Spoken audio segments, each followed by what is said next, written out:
വേദപ്രയാഗ് മീഡിയയിലേക്ക് സ്വാഗതം. ഇത് ചരിത്രപ്രധാനമായ എരുമേലി പള്ളിയുടെ ഉൾഭാഗമാണ് നമ്മൾ ഈ നടക്കുന്നത്. ഉൾഭാഗം എന്ന് വെച്ച് കഴിഞ്ഞാൽ അവരുടെ നിസ്കാര ഭാഗമല്ല, അല്ലാതെ ഉള്ള ഭാഗമാണ് ഈ നടക്കുന്നത്. വളരെ നല്ല രീതിയിലുള്ള ഒരു നിർമ്മാണ കാര്യമാണ് ഇവിടെ ഉള്ളത്. വേണ്ട, ഇവിടെ എല്ലാം എഴുതി വച്ചിട്ടുണ്ട്. വലിയ തത്വങ്ങളും കാര്യങ്ങളൊക്കെ എഴുതി വച്ചിട്ടുണ്ട്. അവരുടെ ഒരു കാര്യം, വളരെ വ്യത്യസ്തമായ ഒരു കാര്യം ഞാൻ കാണിച്ചു തരാം. ഇതേണ്ട, അവരിവിടെ നിസ്കാര പരിപാടികൾ ഇതേണ്ട ഒരു സൈഡിൽ നടക്കുമ്പോൾ നമ്മളെ തടയുന്നുണ്ടോ നോക്കി, സ്വാമിമാരെ തടയുന്നുണ്ടോ നോക്കി. സ്വാമിമാരെ തടയുന്നേ ഇല്ല. അവരുടെ നിസ്കാര കാര്യങ്ങൾ നടക്കുന്നതിൻ്റെ ഉള്ളിലൂടെ അവരപ്പുറത്തെ സൈഡിലൂടെയാണ് നിസ്കരിക്കുന്നത്. ഇപ്പുറത്തൊന്നും ആരും നിസ്കരിക്കുന്നില്ല. കണ്ട, ഇത് ഒരുപാട് നിലകളുള്ള പള്ളിയാണ്. ഉള്ളിൽ നിന്നാണ് ആ നിലകൾ കൃത്യമായിട്ട് മനസ്സിലാവുള്ളൂ. വളരെ കാലത്തെ നിർമ്മാണ വൈദഗ്ധ്യം ഇതിനകത്ത് കാണാം. ഏറ്റവും വലിയ കാര്യം, ഇതിൽ ഏറ്റവും പൈസ സംഭാവന ചെയ്തിരിക്കുന്നത് നമ്മൾ ഹിന്ദുക്കൾ മാത്രമാണ്.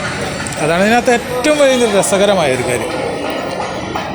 എന്തൊരു വിരോധാഭാസമാണല്ലേ. അപ്പോൾ ഇത് നമ്മൾ നല്ലപോലെ അറിഞ്ഞിരിക്കണം. നമുക്ക് നാളികേരം ഉടയ്ക്കുന്ന സ്ഥലം, ഇവരുടെ 1-2 പള്ളികളിൽ മാത്രമേ ഈ കാര്യമുള്ളൂ.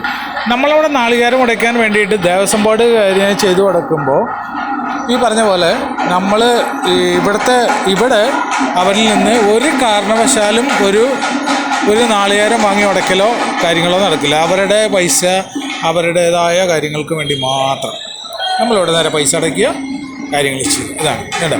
കുട്ടി സ്വാമിമാരൊക്കെ ഇവിടെ നിന്ന് ഫോട്ടോ എടുത്ത് ചെയ്യുന്നുണ്ട്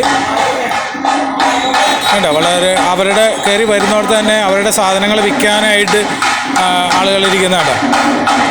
അങ്ങനെയുണ്ട്. അതിന് എല്ലാ സ്വാമിമാരെയും വിളിച്ച് എത്തിക്കുന്നുണ്ട്. ഇന്നത്തെ പരിപാടികൾ അവർ നടത്താണ്.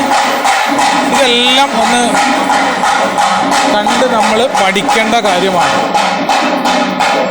ഹിന്ദുവേ, നീ പഠിക്കണം. നിൻ്റെ ഓരോ ക്ഷേത്രങ്ങളിലും നമ്മളൊന്ന് ചിന്തിച്ചു നോക്കൂ.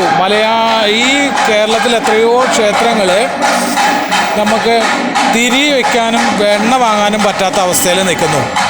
ആ ഒരു സമയത്താണ് ഇത്രയും അധികം കോടികൾ മുടക്കിക്കൊണ്ട് ഈ ഒരു പള്ളിയുടെ പ്രവർത്തനം, ഒരു പരിപാടി നടത്താനായിട്ട് നമ്മൾ തന്നെ പൈസ കൊടുത്തു. കാരണം ഇവിടെ വരുന്ന ഓരോ വർഷത്തിലും കടന്നു പോരുന്ന ഈ കോടിക്കണക്കിന് ഓരോ വർഷവും കടന്നു വരുന്ന കോടിക്കണക്കിന് അയ്യപ്പന്മാരുടെ പൈസയാണ്, ആ വരുമാനമാണ് ഇത്രയും വലിയൊരു സമുച്ചയം ഉണ്ടാക്കിയെടുക്കാനായിട്ട് അവർക്ക് കഴിഞ്ഞത്. അതിൽ അവർ 100% വിജയിക്കുകയും ചെയ്തു. വളരെ സംശയാസ്പദമായ രീതിയിലൊക്കെയാണ് അവർ നോക്കുന്നതും കാര്യങ്ങളുമൊക്കെ.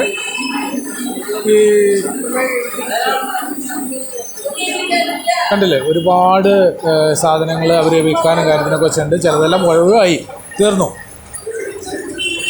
അങ്ങനെ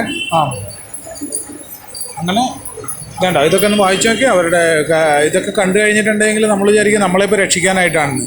പക്ഷേ ഒരിക്കലും അത് രക്ഷിക്കാൻ വേണ്ടിയിട്ടുള്ള കാര്യമല്ല എന്നുള്ളത് മനസ്സിലാക്കുക. സ്വാമിയേ ശരണമയ്യപ്പ.